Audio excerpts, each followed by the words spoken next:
তালিকায় সৌরমণ্ডলের আরো অনেক জায়গা ছিল ভ্রমণ করার। তার সঙ্গীর পৌঁছানোর 9 মাস পরে ভয়েজার 2 1981 সালের অগস্ট মাসে শনি গ্রহে পৌঁছেছিল। ভয়েজার 2 আবিষ্কার করেছিল যে এনসেলেডাস উপগ্রহ তুলনামূলকভাবে তরুণ, কয়েক কোটি বছর তার বয়স। সেই অর্থে সৌরমণ্ডলের মানদণ্ডে এই উপগ্রহ নিতান্তই শিশু। এর যৌবন তার বুকে এঁকে দিয়েছে বিচিত্র ও চিত্তাকর্ষক নিসর্গ ছবি, যেখানে ভূপৃষ্ঠ ক্ষতবিক্ষত হয়ে আছে গহ্বরে। কোথাও মসৃণ সমতল ভূমি গিয়ে মেশে পাঁজরের মতো এবং কুঁচকে যাওয়া ভূমিতে। এখানে রয়েছে শৈলস্তর, পর্বতমালা এবং দীর্ঘ ফাটল। এনসেলেডাস প্রধানত বরফের আবরণে ঢাকা একটি বিশাল গোলক, যার মাঝখানে রয়েছে একটি বিশাল পাথর। এর সাদা বরফে ঢাকা পৃষ্ঠদেশ থেকে সৌরমণ্ডলের যে কোনো বস্তুর তুলনায় সবচেয়ে বেশি সূর্যের আলো প্রতিফলিত হয়।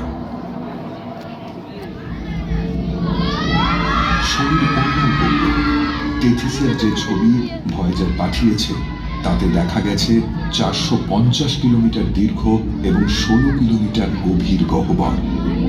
কিংবদন্তি গ্রিক বীর ইথাকারের রাজা অডিসিয়াসের নামানুসারে এই গহ্বর অডিসিয়াস নামে খ্যাত।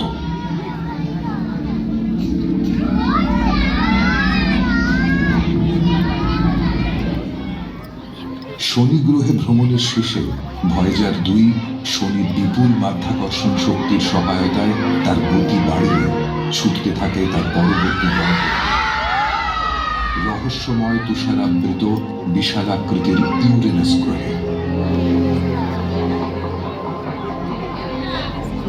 1781 খ্রিস্টাব্দে জ্যোতির্বিজ্ঞানী উইলিয়াম হার্সেলের আবিষ্কার ছাড়া ইউরেনাস গ্রহ সম্বন্ধে বহুকাল পর্যন্ত প্রায় কিছুই আমরা জানতে পারিনি। আমাদের 2 শতাব্দী অপেক্ষা করতে হয়েছিল আসলে ইউরেনাস কেমন দেখতে এই কথা জানতে। 1986 খ্রিস্টাব্দের 24শে জানুয়ারি ভয়েজার 2 পরিদর্শন ও সাক্ষাতের জন্য পৌঁছেছিল ইউরেনাসে। প্রথম মুহূর্ত থেকে আমরা 2 চোখ ভরে দেখেছি এক অসাধারণ ও সুন্দর গ্রহকে। ইউরেনাস এতটাই ঠান্ডা যে তার তাপমাত্রা 217 ডিগ্রি হিমাঙ্কের নিচে থাকে। বিবর্ণ নীল রঙা এই অত্যাশ্চর্য গ্রহটি মূলত হাইড্রোজেন ও হিলিয়াম গ্যাসের সমষ্টি। ভয়েজার ইউরেনাসের উপগ্রহ মিরান্ডাকে পরীক্ষা করে বিশেষভাবে। আগে কাছে চলে আসে ভয়েজার। কাছ থেকে তোলা ছবিগুলো ছিল অকল্পনীয় রকম বিস্তারিত। বিচিত্র এবং অপেক্ষাকৃত ছোট উপগ্রহ মিরান্ডার প্রাকৃতিক বৈশিষ্ট্য অত্যন্ত বিচিত্র এবং অনন্য। এর ঢেউ খেলানো সমতল, অসংখ্য গহ্বরযুক্ত এবং ফাটলের দাগ, গিরিখাত ও খাড়া উঁচু পাহাড়ে পরিপূর্ণ। সম্ভবত মিরান্ডার বর্তমান এক অসাধারণ এবং ধ্বংসাত্মক অতীতের পরিণাম। কোনো ভয়াবহ সংঘর্ষে ছিন্ন ভিন্ন হয়েছিল এর শরীর। পরবর্তীকালে মাধ্যাকর্ষণের প্রভাব টুকরো টুকরো অংশগুলোকে ফিরিয়ে আনে কাছে এবং পুনর্জন্ম ঘটে মিরান্ডার। ইউরেনাসের মাধ্যাকর্ষণ শক্তি ও ভয়েজারের গতিবেগ তাকে তার শেষ গন্তব্য শীতল নেপচুনের দিকে উড়িয়ে নিয়ে যাওয়ার আগে মাত্র কয়েকটা দিন ইউরেনাস ও তার উপগ্রহের দেশে কাটিয়েছিল ভয়েজার 2। কেপ কেনাভেরাল থেকে উৎক্ষেপণের 12 বছর পরে 1989 খ্রিস্টাব্দের অগস্ট মাসে ভয়েজার 2 নেপচুনের কাছে পৌঁছয়। এই সময়কালে এই মহাকাশযান দুটি সৌরজগৎ সম্বন্ধে আমাদেরকে গভীরভাবে তথ্য সমৃদ্ধ করে তুলেছিল। এখন এটাই উপযুক্ত সময় কিছু চূড়ান্ত আবিষ্কার করে দেওয়ার। নেপচুনের চিরগতিশীল বায়ুমণ্ডল এবং চমকপ্রদ আবহাওয়া ছিল প্রথম আবিষ্কার, যা ভয়েজারের সঙ্গে কর্মরত দলের মনোযোগ আকর্ষণ করেছিল। তারা আশা করেননি গভীর মহাকাশের চরম ঠান্ডায় নেপচুনের আবহাওয়াকে উত্তাল রাখার কোনো জ্বালানি থাকতে পারে।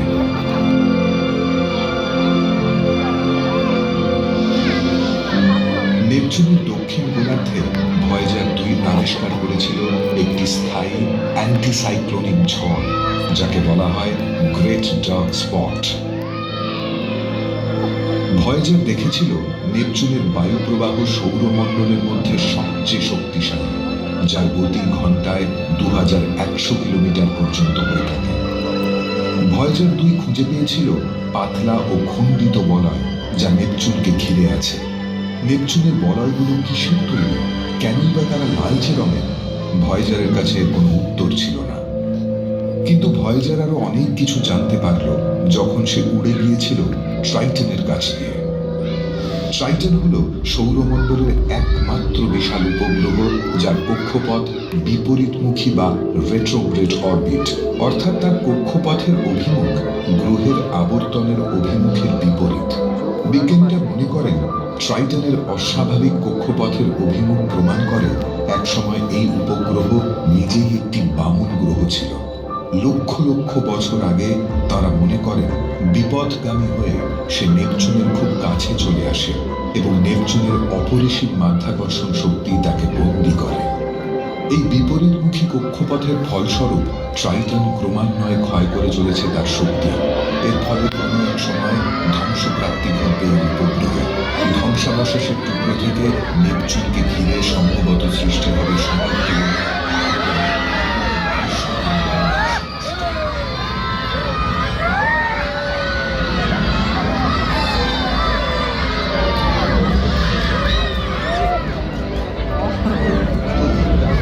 ভয়েজার একথাও জানিয়েছে যে নেপচুন সৌরমণ্ডলের শীতলতম বস্তুগুলোর মধ্যে একটি।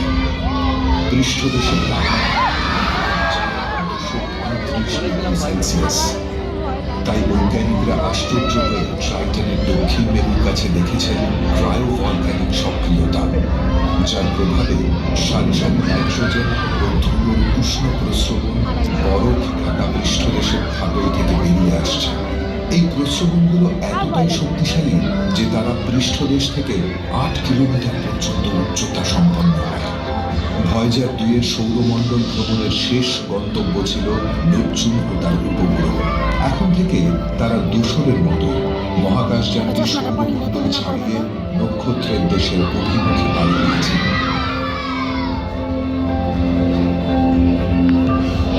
ভয়েজার 1 মানুষের সৃষ্টি প্রথম বস্তু যে সৌরমণ্ডলের সীমানা পেরিয়ে এগিয়ে চলেছে মহাকাশের গভীরে। সেই দিনটি ছিল 2012 খ্রিস্টাব্দের অগস্ট মাস। ভয়েজার 2 অবশ্য খুব পিছিয়ে পড়ে না। এখন দুটি মহাকাশযানই আমাদের সূর্য থেকে ক্রমাগত নিজেদের গতিপথে দূরে চলে যাচ্ছে। তাদের ভ্রমণের উদ্দেশ্য সম্পূর্ণ হয়েছে। মহাকাশযানের যন্ত্রপাতি ক্রমশ বিকল হয়ে আসছে। অবশেষে 2025 থেকে 2030 খ্রিস্টাব্দের মধ্যে তাদের যাত্রা শুরু 50 বছর পরে দুটি ভয়েজার মহাকাশযানের সঙ্গে নাসার সব যোগাযোগ চিরবিচ্ছিন্ন হয়ে যাবে। কিন্তু তারপরে কি হবে? যখন দুটি মহাকাশযানই আর কোনো তথ্য পৃথিবীকে পাঠাতে পারবে না, তখন ওই দুঃসাহসী ভয়েজার 2টি সূর্যের কাছ থেকে ক্রমাগত দূরে থেকে আরো দূরে সরে যেতে থাকবে। লক্ষ অথবা কোটি বছর পার হয়ে যাবে। মানব সভ্যতা হয়তো লুপ্ত হয়ে যাবে। এমনকি আমাদের সূর্য অবশেষে একটি লাল দানবে পরিণত হবে। কিন্তু তখনও আমাদের সৌরমণ্ডলের দূরতম কোনো সীমানায় মানুষের সৃষ্টি দুটি মহাকাশযান বুকে করে বহন করে চলবে ছোট্ট স্মারক চিহ্ন, যেখানে লেখা আছে আমরা কি এবং আমরা কি ছিলাম। এমন দিন হয়তো আসবে যেদিন ভয়েজার ভ্রাতৃদ্বয় সাক্ষ্য দেবে একদা মানুষের অস্তিত্ব। ভয়েজার 1 এবং 2 প্রত্যেকটি বহন করছে এক ধরনের ঐতিহাসিক নথি। একটি সময় বিক্রি করা তামার একটি স্টাইলাস রয়েছে এখানে, যে লুকিয়ে রাখা শব্দ সংকেত উদ্ধার করে শোনাতে সক্ষম। প্রচ্ছদপটের উপর দেওয়া নির্দেশ ব্যাখ্যা করছে কিভাবে বানাতে হবে। যেটা বানাতে পারবে সে শুনতে পাবে 55টি ভাষায় অভিবাদন। শুনবে মোজার্ট, বাখ, লুই আর্মস্ট্রং, একটি জর্জিয়ান কয়ারের বাজনা, নিয়মগিনির ধর্মীয় আচার বিষয়ক গান, প্রাকৃতিক শব্দ এবং পৃথিবীর পাখির গান। মহাকাশ থেকে নেওয়া পৃথিবীর ছবি ধরা আছে রেকর্ডে। আছে পার্থিব ল্যান্ডস্কেপ এবং বসবাসকারী মানুষজনের ছবি। বিজ্ঞানীরা হিসাব করে দেখেছেন যে ভয়েজার 2 প্রায় 18,000 বছর সময় নেবে পৃথিবী থেকে 1 আলোকবর্ষ দূরত্ব অতিক্রম করতে। এর ফলে সে এসে পৌঁছবে নিকটস্থ প্রক্সিমা সেন্টোরাই নক্ষত্রের কাছাকাছি। সম্প্রতি বিজ্ঞানীরা সন্ধান পেয়েছেন এই নক্ষত্রের নিকটবর্তী একটি গ্রহের, যেখানে হয়তো আছে প্রাণ টিকে থাকার মতো পরিবেশ।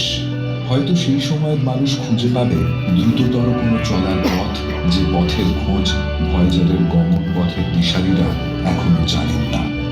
এবং সম্ভবত আজ না হোক কাল ভয়েজার ভ্রাতৃদ্বয় খবর নিয়ে আসবে সেই সব বুদ্ধিমান প্রাণের, যাদের নক্ষত্রে পৌঁছানোর বাসনার আয়নায় আমাদের এই প্রতিবিম্ব দেখতে পাবো একদিন।